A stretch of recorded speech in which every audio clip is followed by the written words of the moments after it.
Selamat datang di channel Latansani Official. Benarkah Indonesia sedang tidak baik-baik saja? Belakangan ini, perhatian publik kembali tertuju pada gelombang demonstrasi yang dilakukan mahasiswa dan masyarakat di berbagai daerah.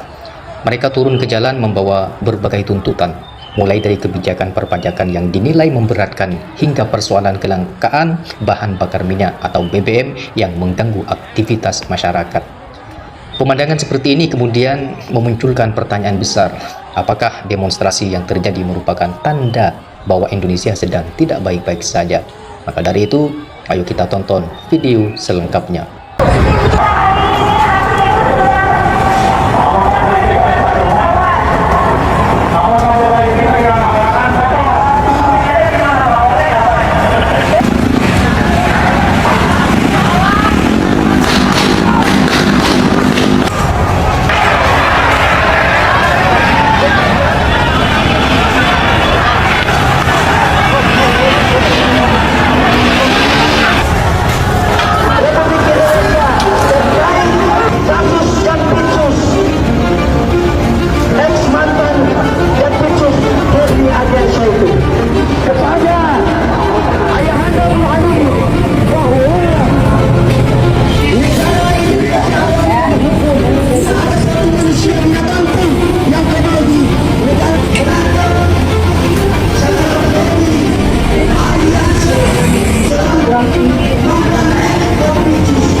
Sudah mulai berjalan. Mulai minggu ini mulai berjalan aplikasi.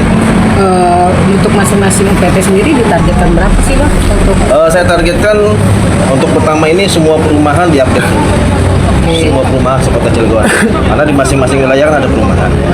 Jadi mereka fokus ke wilayah masing-masing. Tapi kalau dari BKD mencatat berapa target untuk di masing-masing PT tersebut? Nanti kan dari mereka akan dihasilkan berapa update yang diperoleh masing-masing individu. Dari individu itu berapa direkap untuk seluruh personil di wilayah itu. Baru dari situ perumahan ini bisa diupdate, bisa dilihat nanti potensi yang akan didapat berapa.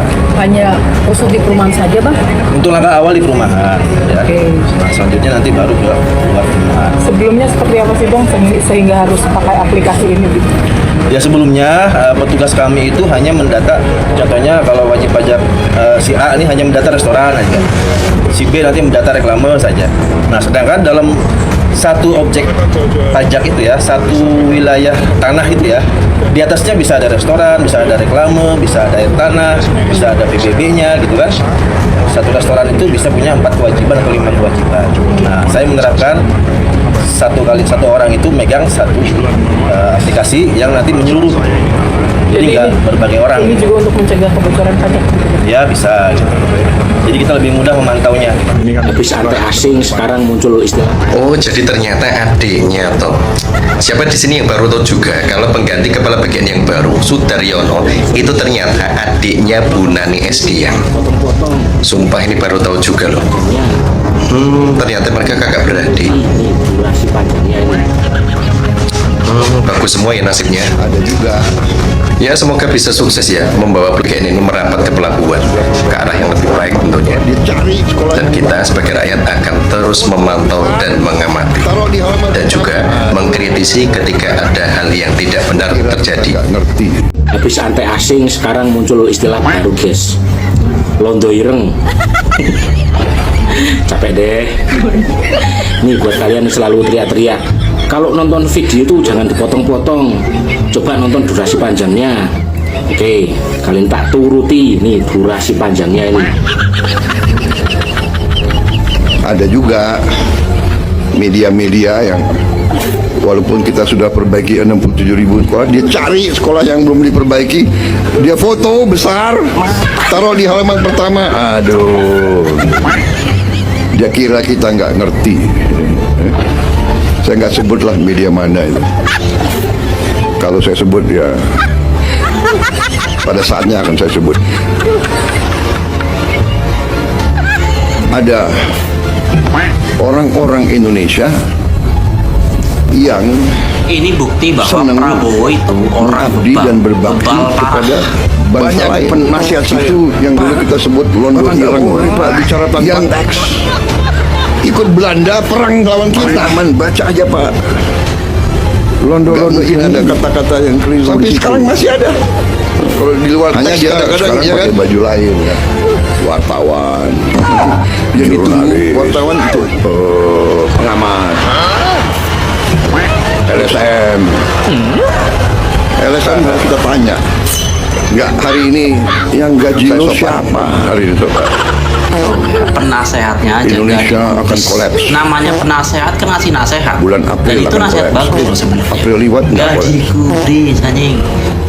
Apalagi nasihat dari Bulan Mei rakyat akan boro-boro kolaps. digubris, diusir loh. Bulan Mei Diusir liwat anjing. nggak? Ini bukti bahwa Prabowo itu orang bebal parah. Banyak penasihat saya, Pak, Bapak nggak boleh Pak bicara tanpa teks.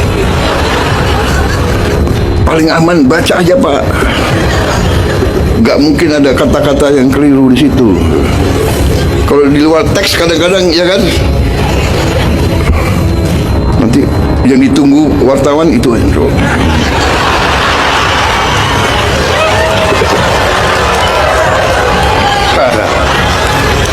Enggak, hari ini saya sopan. Hari ini Bapak. Oh ya, penasehatnya aja nggak digubris. Namanya penasehat kan ngasih nasehat. Dan itu nasihat bagus loh sebenarnya. Nggak digubris anjing. Apalagi nasihat dari rakyat boro-boro digubris, diusir loh. Diusir anjing. Gila nggak sih, pedagang UMKM dengan omset 3 juta itu wajib pajak 10%. Ini nggak main-main loh. Kalau misalkan emang UMKM dengan omset 3 juta itu sudah kena pajak 10%, ini gimana nanti ke depannya gitu. Itu kan pada UMKM kecil yang dengan omset sebulan 3 juta itu bukan untung bersih. Itu adalah perputaran modal yang harus mereka keluarkan untuk modal dagang selanjutnya. Kalau misalkan dari 3 juta per bulan udah dipotong 10% untuk bayar pajak, itu sama aja kayak nyewa lapak ruko, sewa gerobak atau sewa apapun lah gitu. Ini keterlaluan banget sih kalau misalnya kayak gitu.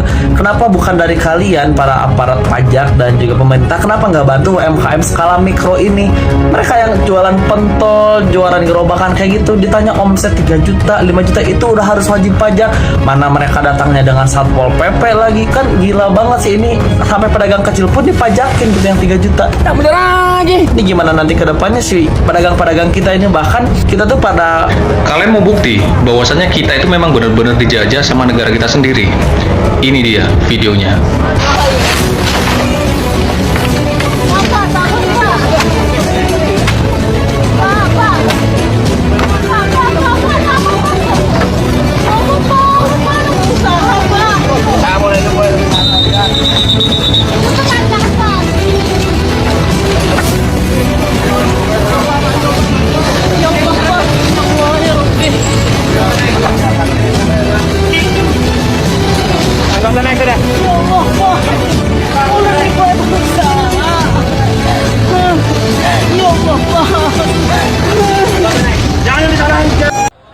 Sebelum menarik kesimpulan, kita perlu melihat persoalan ini secara lebih utuh. Dalam sistem demokrasi, demonstrasi merupakan salah satu cara masyarakat menyampaikan aspirasi.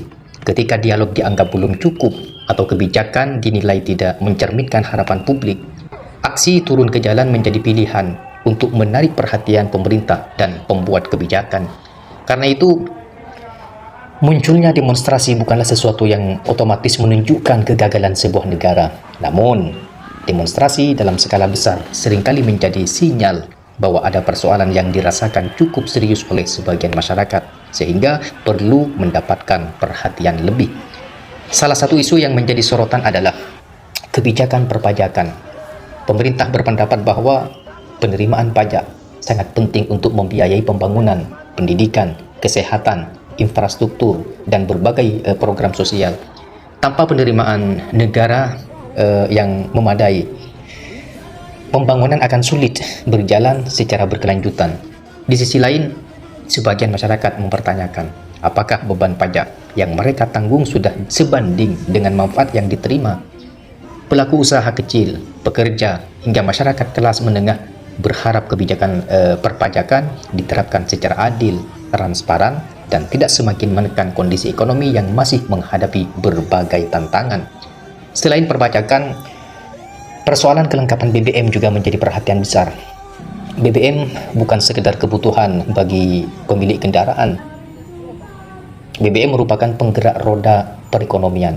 Ketika pasokannya terganggu, distribusi barang ikut terhambat, ongkos transportasi meningkat, biaya logistik naik, bahkan harga kebutuhan pokok bisa ikut terdorong naik karena biaya pengiriman menjadi lebih mahal. Nah, bagi masyarakat yang menggantungkan penghasilan dari kendaraan seperti nelayan, petani, pengemudi angkutan umum, hingga pelaku usaha kecil, kelangkaan BBM dapat berdampak langsung pada pendapatan mereka. Nah, kondisi inilah yang kemudian memunculkan kekhawatiran dan mendorong sebagian masyarakat untuk menyampaikan aspirasi secara terbuka dengan demo. Mahasiswa juga kembali mengambil peran dalam berbagai aksi tersebut. Dalam sejarah Indonesia, mahasiswa sering menjadi kelompok yang aktif mengawal berbagai isu publik, mulai dari masa perjuangan kemerdekaan, perubahan politik pada tahun 98, hingga berbagai isu sosial dan ekonomi saat ini. Bagi banyak mahasiswa, turun ke jalan bukan sekedar bentuk protes, tetapi juga upaya menyampaikan aspirasi yang mereka anggap mewakili kepentingan masyarakat. Namun demikian, penting untuk diingat bahwa demonstrasi tidak selalu mencerminkan pandangan seluruh masyarakat Indonesia. Di tengah aksi yang berlangsung, banyak pula masyarakat yang tetap menjalankan aktivitas seperti biasa. Ada yang mendukung kebijakan pemerintah, ada yang mengkritiknya, dan ada pula yang memilih menunggu perkembangan lebih lanjut sebelum mengambil sikap. Nah, perbedaan pandangan seperti ini merupakan hal yang wajar dalam negara demokrasi. Yang menjadi tantangan adalah bagaimana pemerintah mampu membangun komunikasi yang efektif dengan masyarakat. Itulah yang terpenting bagi kita semua.